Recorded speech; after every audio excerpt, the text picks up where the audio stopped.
तो हेलो दोस्तों, जय श्री राम, राधे राधे दोस्तों। आई होप आप लोग सब बहुत बढ़िया होंगे। तो ये वीडियो आज मोस्टली जूनियर्स के लिए, जिनके भाई बहन या छोटे हैं, जिनको डाउट हो रहा है कि 10th क्लास के बाद अब हमें क्या करना चाहिए। हमारे पास दो ऑप्शन है, या तो हम स्टेट बोर्ड में चले जाएं या तो हम सीबीएसई बोर्ड में चले जाते हैं, या जो आईसीएसई वाले हैं तो उनके लिए भी एक डाउट परमानेंट बना ही रहता है कि भाई आगे हम करें क्या। मेरे साथ भी सेम टू सेम यही सिनेरियो हुआ था, तो मैंने कहा कि अब मैं ये वीडियो एकदम डिटेल में बता देता हूँ कि किसी जूनियर्स को कोई दिक्कत जाए ही ना, क्योंकि मैं जिससे फेस किया हूँ जो प्रॉब्लम्स, अब वो किसी को ना फेस करनी पड़े। यार बहुत कन्फ्यूजन होती है। मुझे भी कोई इतना गाइड करने वाला उस टाइम अगर इतना डिटेल में कोई मुझे समझा देता तो शायद आज मेरे परसेंटेज भी थोड़े और अच्छे होते और परसेंटाइल भी अच्छे होते, और फॉर श्योर सब अच्छा ही होता। पर कोई बात नहीं, अभी बहुत अच्छा है, तो उसके लिए कोई दिक्कत नहीं है। तो आई होप आप लोग को समझ में आ गया होगा। ये वीडियो पार्ट 1 पार्ट 2 हो सकता है पार्ट 3 तक भी जाए, क्योंकि मैं इसको बहुत डिटेल में बात करूंगा, क्योंकि भाई किसी के फ्यूचर का सवाल है तो उससे मजाक नहीं है ना। तो हाँ भाई, मैं अपने वॉच आवर नहीं बढ़वा रहा हूँ, टेंशन मत लो। जो आपके डाउट है कम से कम वो तो क्लियर कर ही लो अच्छे से, है ना। इसलिए मैं टाइम स्टैम्प्स लगा दिया हूँ। तो जो भी डाउट हो आप लोग बिंदास अपने क्लियर कर लो, और कुछ और एक्स्ट्रा डाउट है तो मुझे कमेंट बॉक्स पर बताना, हो सकता है मैं थोड़ी और हेल्प कर दूँ। ठीक है, तो चलिए वीडियो को स्टार्ट करते हैं। Let's go guys.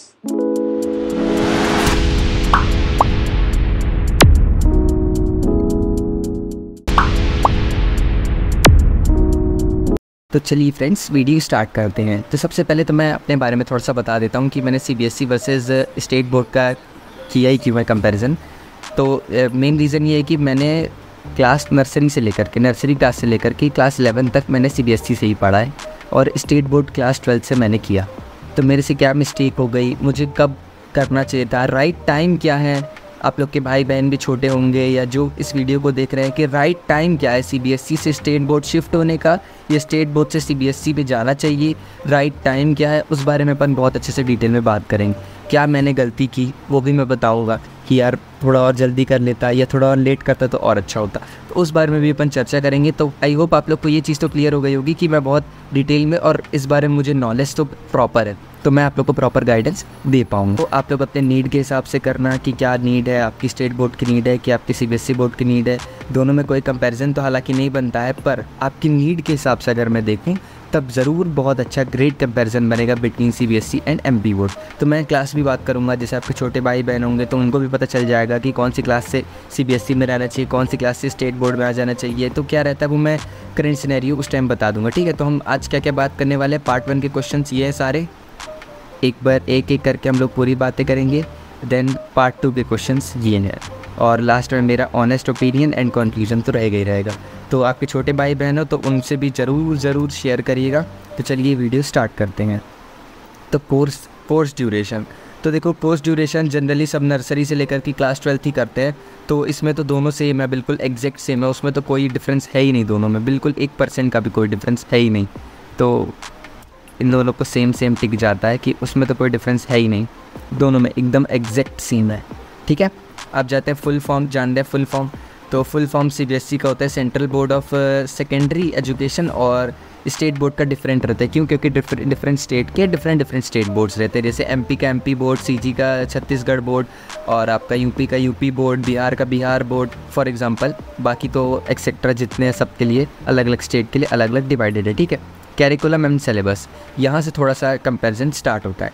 CBSE board क्या है, एनसीईआरटी को ही फॉलो कर रही है सालों से, अभी भी एनसीईआरटी को फॉलो करती, आगे भी पता नहीं कब तक अब एनसीईआरटी को ही फॉलो करेगी। ठीक है, स्टेट बोर्ड में क्या है, मोस्टली एनसीईआरटी को फॉलो करते हैं। मोस्टली एनसीईआरटी के जितने भी स्टेट हैं ना अपने इंडिया में, सारे एनसीईआरटी को फॉलो कर रहे हैं। बट अभी क्या है कि कोई स्टेट जैसे है तो वो कोई और भी रेफरेंस को यूज़ कर रहे हैं, बट जल्दी सब एनसीईआरटी हो जाएंगे। तो आप लोग को एक एनसीईआरटी ही पढ़नी पड़ेगी, क्योंकि क्या है कंपटीशन में भी आप अगर कॉम्पिटिटिव एग्जाम भी देखोगे तो उसके पॉइंट ऑफ व्यू से ही एनसीईआरटी से ही क्वेश्चन बनते हैं। आप जेईई नीट कोई भी देख लो तो उसमें भी एनसीईआरटी से ही बनते हैं। और कुछ अगर स्टेट बोर्ड से भी, अगर एमपी बोर्ड, सीबीएसई बोर्ड या यूपी बोर्ड, स्टेट बोर्ड से जो लोग कंपटीशन की तैयारी करते हैं तो एनसीईआरटी तो उनको पढ़नी पड़ती है। तो इसलिए एक ही बुक करना सही है, और हो भी रहा है। धीरे धीरे देखेंगे कि बुक्स तो सेम हो जाएगी। अब किसकी रेपुटेशन करेंटली ज़्यादा है, ये बहुत मोस्ट इंपॉर्टेंट क्वेश्चन है कि रेपुटेशन किसकी ज़्यादा है। तो रेपुटेशन देखा जाए तो आग बंद करके सीबीएसई बोर्ड की ज़्यादा है। अगर हम थोड़ा सा स्टेट बोर्ड वाले बच्चों को देखते हैं तो हमें लगता है यार ये स्टेट बोर्ड क्यों कर रहा है, यार सीबीएसई करना चाहिए। लगता है ना कि रेपुटेशन थोड़ी सी कहीं ना कहीं ज़्यादा सीबीएसई बोर्ड वालों की है, और वाकई में है, नो डाउट, इसमें कोई शक नहीं है कि अगर आप सीबीएसई बोर्ड वाले बच्चे को देखेंगे आसपास तो आपको यही लगेगा कि यार ये सीबीएसई बोर्ड वाले के पास ज़्यादा नॉलेज है। लगता है ऐसा, है ना। तो future option and mostly CBSE and state boards है किन के लिए? तो देखो इसमें मैं क्लियर कट आंसर बताऊंगा कि स्टेट बोर्ड किसके लिए है और सीबीएसई बोर्ड किसके लिए। सीबीएसई बोर्ड जनरली क्यों बनता है? देखो जैसे किसी की गवर्नमेंट जॉब लगती है लाइक बैंक में, या जिसका ट्रांसफ़र होता रहता है। ये मुझे बहुत अच्छा एक टीचर ने मुझे बताया था जब मैं एमपी बोर्ड पर आया था, एमपी बोर्ड में आया था, तो मैंने उनसे क्रॉस क्वेश्चन किया था। ये जो क्वेश्चन मैं पूछ रहा हूँ ना, धीरे धीरे मैं उनसे कुछ क्वेश्चंस करता था, तो उनका ये एकदम परफेक्ट आंसर था और मैं आज आप लोग के साथ वो शेयर करता हूँ। मेरे बहुत अच्छे टीचर थे, तो उन्होंने मुझे बताया था। तो उन्होंने क्या बताया कि देखो मोस्टली सीबीएसई बोर्ड को वो लोग प्रेफर करते हैं जो लोग बैंक में, जिसके पापा बैंक में जॉब कर रहे हैं, या कोई और भी बहुत सारे जॉब्स होते हैं जिसमें ना ट्रांसफ़र होता है। लाइक अभी आप एमपी में तो आपका यूपी में ट्रांसफ़र हो जाएगा, बिहार में ट्रांसफ़र हो जाएगा, फिर कर्नाटका में, तमिलनाडु में ट्रांसफ़र हो जाएगा। तो सीबीएसई बोर्ड क्या है, एक सेम है। लाइक अगर आप देखेंगे सीबीएसई बोर्ड का क्लास 10th का पेपर एमपी में भी वही रहेगा, यूपी में भी वही रहेगा, बिहार में भी वही रहेगा, कर्नाटक में भी वही रहेगा, तमिलनाडु में भी वही रहेगा सीबीएसई बोर्ड का, ठीक है। पर स्टेट बोर्ड में आप देखेंगे सबका अलग अलग रहेगा। लाइक एमपी बोर्ड में पेपर हो रहा है तो कोई अलग पेपर हो रहा है, अलग टाइम हो रहा है, अलग सिलेबस है, अलग पेपर पैटर्न है। सिलेबस तो अब एनसीईआरटी कर दिए तो सिलेबस तो सेम ही रहेगा, तो अलग पैटर्न है, पेपर का टाइम अलग है, डे अलग टाइम पे रहे हैं, टाइम टेबल ही पूरा डिफरेंस है। तो उसको न्यूट्रलाइज़ करने के लिए एक सीबीएसई बोर्ड बनाया गया है कि जिनके बच्चे इधर उधर हैं, ठीक है। हम क्या है, जो लोग एक स्टेट में, जैसे लाइक जिनके पापा लोग का बिज़नेस है या जॉब कर रहे हैं, एक ही स्टेट में है, एक ही सिटी में है इनफैक्ट, तो उनके लिए स्टेट बोर्ड बेटर है, ठीक है। क्योंकि सीबीएसई बोर्ड का एक थोड़ा लेवल भी हार्ड रहता है, उसके बारे में भी अपन आगे बहुत अच्छे से बात करेंगे। तो जो लोग के फादर का यही जॉब है या जिनकी मदर भी जॉब करती हैं, तो उनका भी अगर एक ही स्टेट में रहते हैं, एक ही सिटी में रहते हैं, तो आपके लिए स्टेट बोर्ड है। और जिनके लिए जो थोड़ा सा, जिनके फादर का जैसे लग जाता है ट्रांसफ़र कहीं और, लाइक ट्रेन वेन में भी रहते हैं जो लोग इन्वॉल्व, तो उन लोग का भी रहता है ना। तो जिन लोग का ट्रांसफ़र हो जाता है उनके लिए तो यार देखो सीबीएसई बोर्ड ही आप लोग के लिए सही है मेरे हिसाब से।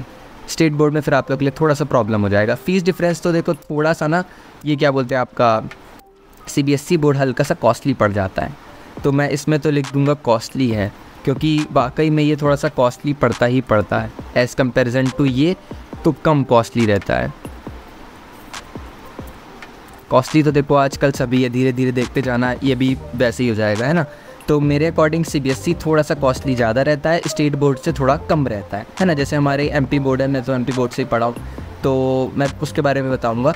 तो जब मैं सीबीएसई बोर्ड में भी पढ़ा था, क्योंकि मैंने क्लास 1 से लेकर के, मतलब नर्सरी से लेकर के और 11th क्लास तक मैंने सीबीएसई पढ़ा, तो मैं अगर ऐसा देखा जाए तो मैं आधे से ज़्यादा तो सीबीएसई का ही हूँ। पर मैंने state board last 12th class में की, तो वो मेरी एक मिस्टेक थी, ठीक है। अब स्टार्ट करते हैं हमारे 7th पॉइंट, मोस्ट इम्पॉर्टेंट है एग्ज़ाम पैटर्न और डिफ़िकल्टी लेवल। तो देखो ये तो क्लियरली आप लोग अब इतना तक वीडियो देख लिया, तो आप लोग भी अगर सीबीएसई बोर्ड से हो गया, स्टेट बोर्ड से हो गया, तो इतना तो आप लोगों को क्लियर पता होगा कि हाँ सीबीएसई बोर्ड फार अभी इस साल 2024 में तो आप लोगों ने सिनेरियो देखा ही होगा, या आप लोग अपने सीनियर्स भैया लोग से पूछेंगे तो आप लोग को पता चलेगा कि इस बार तो बहुत ज़्यादा जेईई नीट के क्वेश्चन लेवल तक हो गए थे। तो मतलब इस बार लेवल सीबीएसई का बहुत अच्छा हो गया था, और स्टेट बोर्ड का जैसा रहता है एज़ यूजुअल रहता है, इसका भी इस बार थोड़ा सा बढ़ गया था। तो अगर देखा जाए ना तो इसका लेवल बहुत हाई रहता है, बहुत ज़्यादा हाई रहता है। ये टिक मैंने इसीलिए किया कि हाई रहता है, बहुत ज़्यादा पैटर्न इसका हार्ड भी रहता है ना। तो अब आप लोग देख सकते हैं जिसको जैसे हाई पैटर्न में पढ़ना है, पर जिसको थोड़ा इजी पढ़ना है, जैसे थोड़े कुछ लोग होते हैं थोड़ा वीक होते हैं पढ़ने में, तो उनके लिए स्टेट बोर्ड है, ठीक है, उनके लिए स्टेट बोर्ड है। और जिन लोगों को हाई पैटर्न लेवल बहुत हाई रहता है इसका, है ना, जैसे कि आप लोग देखे होंगे कि असर्शन रीज़न वाले क्वेश्चन आएंगे, एमसीक्यू पैटर्न आएंगे।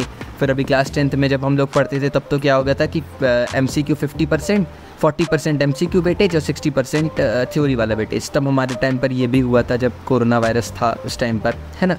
तो ये भी था, मतलब सीबीएसई बोर्ड अपना पैटर्न धीरे धीरे और इंक्रीज़ ही कर रहा है। तो मेरे हिसाब से थोड़ा तो हार्ड पैटर्न है, ये बात तो कंफर्म बोली जा सकती है। मोस्ट इम्पॉर्टेंट 8 क्वेश्चन बात करते हैं, कौन सा करने में एक बेस्ट तरह से परसेंटेज बूस्ट मिलेगा। ये बहुत ज़्यादा लोगों का क्वेश्चन होता है कि भैया करूँ तो करूँ क्या, मेरे को परसेंटेज चाहिए, मैं थोड़ा सा पढ़ने में वीक हूँ या मैं पढ़ने में अच्छा हूँ पर मेरे को परसेंटेज ज़्यादा अच्छे चाहिए। क्योंकि देखो स्टेट बोर्ड से या सीबीएसई बोर्ड से कहीं भी आपको ये नहीं आएगा कि आप स्टेट बोर्ड से क्यों तो बस अब आपके पास कोई नॉलेज नहीं है, आप इस एग्ज़ाम में नहीं बैठ सकते हो, आप ये कॉलेज में एलिजिबल नहीं हो, कोई दिक्कत नहीं है। कॉलेज एलिजिबिलिटी के लिए एग्जैक्ट सेम है, कोई दिक्कत नहीं है। यहाँ अगर एक होगा ऑप्शन तो मैं कॉलेज एलिजिबिलिटी भी डाल दूंगा, तो उसमें तो बिल्कुल सेम है, कोई दिक्कत नहीं है। कॉलेज एलिजिबिलिटी के लिए CBSE बोर्ड भी सेम है, स्टेट बोर्ड भी सेम। तो आई होप आप लोग को ये चीज़ क्लियर हो गई होगी। तो क्या बोल रहे हैं किस में परसेंटेज बूस्ट मिलेगा, तो फॉर श्योर इसमें आपको कम से कम नहीं तो 3 से 4% का बूस्ट आपको आराम से मिल जाएगा। मतलब 3 से 4% अगर आप स्टेट बोर्ड पे आ जाओगे तो आपके बढ़ जाएंगे। CBSE बोर्ड में तो देखो पैटर्न भी हार्ड हो जाता है, आपको मेहनत भी ज़्यादा करनी पड़ेगी। बाकी 3 से 4% का तो फॉर श्योर आपका होगा ही होगा डिफरेंस, ठीक है। अब जाते हैं क्लास डिफरेंस। तो क्लास तो देखो CBSE की फॉर श्योर थोड़ी ज़्यादा अच्छी होगी, थोड़ा प्रीमियम होगी, क्योंकि फ़ीस भी इनकी ज़्यादा होती है। और AC तो अब किसी में भी नहीं रहता, कूलर भी नहीं लगा रहता, फ़ैन भी 2-3 अगर लगे रहें तो बहुत बड़ी बात होती है। और स्टेट बोर्ड की भी अच्छी रहती है क्लासेस, कोई दिक्कत नहीं, वो तो आपकी सिटी के ऊपर है। पर एज़ कंपैरिजन अगर देखा जाए तो CBSE बोर्ड की क्लासेस थोड़ी ज़्यादा अच्छी होती है। टीचर्स डिफरेंस तो हाँ यार फॉर श्योर टीचर्स डिफरेंस आएगा थोड़ा सा। CBSE में टीचर्स थोड़े से ज़्यादा अच्छे होते हैं, MP बोर्ड में भी अच्छे होते हैं या स्टेट बोर्ड में भी अच्छे होते हैं। बट मेरे साथ क्या सिनेरियो था, मैं अगर आप लोग को करंट सिचुएशन बताऊँ तो मेरे साथ ऐसा जस्ट उल्टा हो गया था। जिस भी मैं CBSE बोर्ड में पढ़ता था तो वहाँ के टीचर्स बिल्कुल अच्छे नहीं थे, टू बी ऑनेस्ट, कोई दिक्कत नहीं है। अब तो मैं निकल भी गया वहाँ से, अब तो मेरी 12th भी हो गई। और MP बोर्ड में अगर मैं कंपेयर करके बोलूँ तो फार मतलब अनलिमिटेड बार इतने अच्छे टीचर्स मिले थे मेरे को। अगर मार्कशीट भी लगाने का मौका मिला तो मैं अपनी मार्कशीट ज़रूर इसमें लगा दूंगा, तो आप लोग को पता चलेगा कि मेरे फिज़िक्स के टीचर्स मुझे बहुत अच्छे मिले, केमिस्ट्री के टीचर मुझे बहुत अच्छे मिले, मैथ्स की मैम बहुत अच्छी मिली, हिंदी के टीचर हिंदी की भी मैम बहुत अच्छी मिली, मतलब इंग्लिश के भी सर बहुत अच्छे मिले। तो हम लोग का मतलब ऐसा देखा जाए ना तो मेरे साथ ऐसा उल्टा हो गया था कि CBSE के टीचर्स मुझे अच्छे नहीं मिले और MP बोर्ड के टीचर अच्छे मिल गए। तो ऐसा उल्टा भी हो जाता है। तो आप एक बार ना अपने सीनियर से ज़रूर पता करके जाना, ये चीज़ें पता करने की होती है कि आपकी सिटी में जो स्टेट बोर्ड का है ना, तो आप एक बार जा करके ज़रूर पता करो कि भैया टीचर्स कैसे हैं वहाँ पर, इन्वायरमेंट कैसा है वहाँ का, राइट। तो आप लोग बिल्कुल पूछ सकते हो। हाँ जी दोस्तों, आई होप आप लोग को वीडियो बहुत अच्छी लगी होगी। तो लाइक शेयर एंड सब्सक्राइब करना तो बिल्कुल मत भूलना। ये पार्ट 1 था, क्योंकि ये बहुत डिटेल में मैं बात करना चाहूँगा, क्योंकि यार किसी के फ्यूचर का सवाल है तो मैं फ्यूचर से नहीं खेल सकता, है ना। तो आप लोग अपना आराम से देख लो, जो क्वेश्चंस हैं उसके आंसर आई होप आप लोग को मिल गए होंगे, और कुछ पार्ट 2 के होंगे। तो लिंक आप लोग को डिस्क्रिप्शन बॉक्स में मिल जाएगा वीडियो का। तो 1-2 दिन में वो भी वीडियो अपलोड हो जाएगी। तो जब तक आप लोग देख रहे हैं तब तक तो अपलोड हो गई होगी, ठीक है। तो आई होप आप लोग को वीडियो बढ़िया लगा होगा। पार्ट 1, पार्ट 2, पार्ट 3 देखने के लिए लिंक डिस्क्रिप्शन बॉक्स में मिल जाएगी। बिंदास देखो और अपने सारे डाउट जूनियर्स क्लियर करके क्लास 11th और क्लास 12th पर जंप करो। So guys, this side Krishna Thakkar signing out guys, bye bye.